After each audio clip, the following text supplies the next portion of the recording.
بسم اللہ الرحمن الرحیم۔ اسلامک سٹوری بائی گل کے پیارے پیارے ساتھیوں، السلام علیکم۔ باقی تمام جانوروں کی طرح کیا بندر بھی جانور پیدا ہوئے تھے یا کسی اور مخلوق کو اللہ تعالیٰ نے بندر میں منتقل کر دیا تھا؟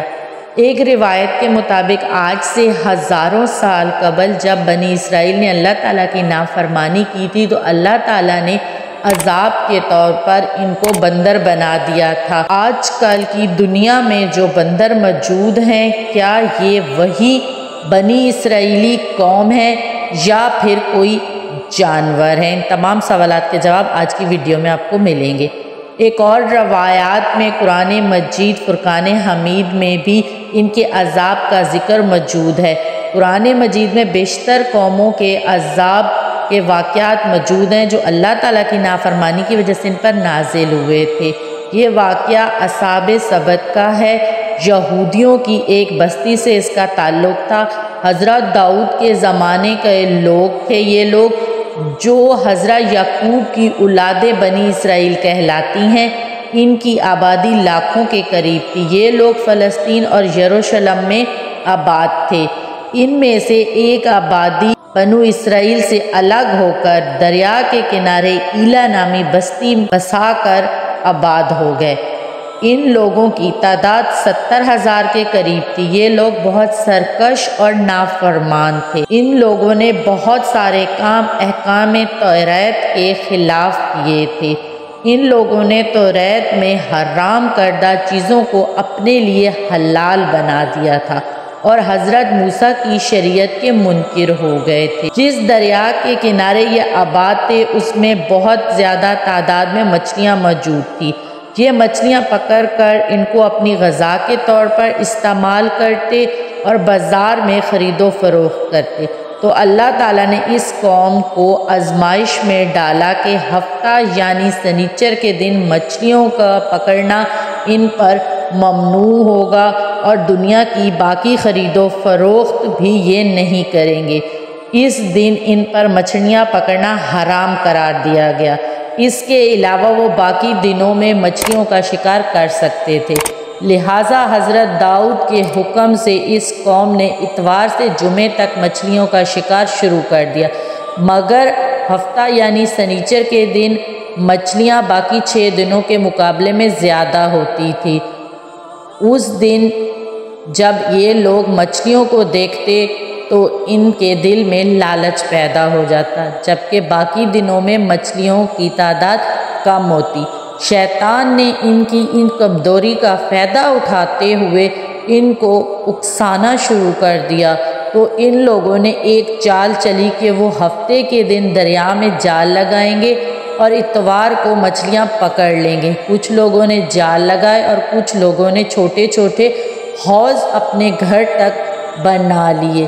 ہفتے والے دن جو مچھلیاں پھنستی تھیں یہ ان کو پکا کر کھا لیتے تھے۔ اس بستی میں اللہ تعالیٰ کے کچھ نیک بندے بھی رہتے تھے۔ جب انہوں نے دیکھا تو انہوں نے ان کو منع کیا کہ یہ جو تم لوگ جال لگا کر مچھلیاں پکا کر کھاتے ہو یہ ہفتے کے دن کا شکار ہوتا ہے۔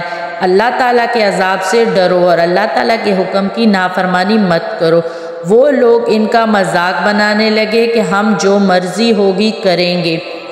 تو اللہ تعالیٰ کے نیک بندوں نے بستی میں ایک دیوار بنا دی اور کہہ دیا کہ جو نافرمان ہیں وہ دیوار کی دوسری سائڈ رہیں گے اور جو اللہ تعالیٰ کے فرما بردار ہیں وہ دیوار کی ایک سائڈ رہیں گے۔ اللہ تعالیٰ کے نیک بندے ان نافرمانوں کو بار بار ایسا کرنے سے منع کرتے رہے اور ان کو سمجھاتے رہے اور کہتے رہے کہ جو حال قوم سمود اور لوط کا ہوا ہے ان کا بھی وہی حشر ہوگا، لہٰذا رب العزت کی نافرمانی مت کرو، تم سب پر بھی اللہ تعالیٰ کا عذاب آ جائے گا۔ ان کی تعداد 12,000 کے قریب تھی۔ ان کی باتیں سن کر وہ نافرمان لوگ ان پر ہنستے اور کہتے کہ یہ سب کتابی باتیں ہیں، ہم پر کوئی عذاب نہیں آ سکتا۔ پس جیسے ہی وہ لوگ 2 گروہوں میں تقسیم ہوئے، اللہ تعالیٰ نے ساری رات رو رو کر عبادت کی اور معافیاں مانگی، اور نافرمان پوری رات جشن مناتے رہے اور خوشیاں مناتے رہے اور یہ کہتے رہے کہ ہم پر کوئی عذاب نہ آئے گا۔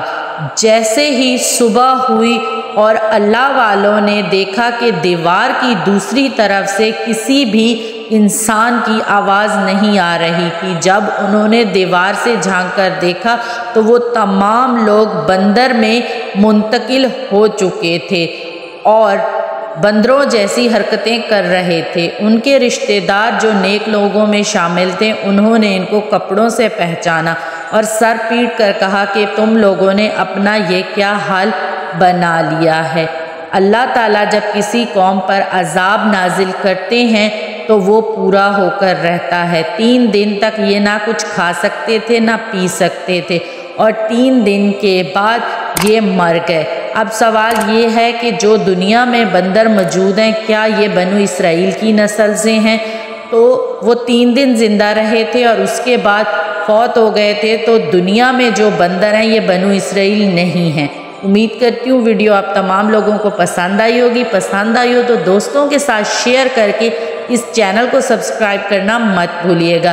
ملتے ہیں ایک اگلی ویڈیو میں، مجھے دعاؤں میں یاد رکھیے گا۔ اللہ تعالیٰ آپ تمام لوگوں کا حامی و ناصر ہو۔ تب تک کے لیے اللہ حافظ۔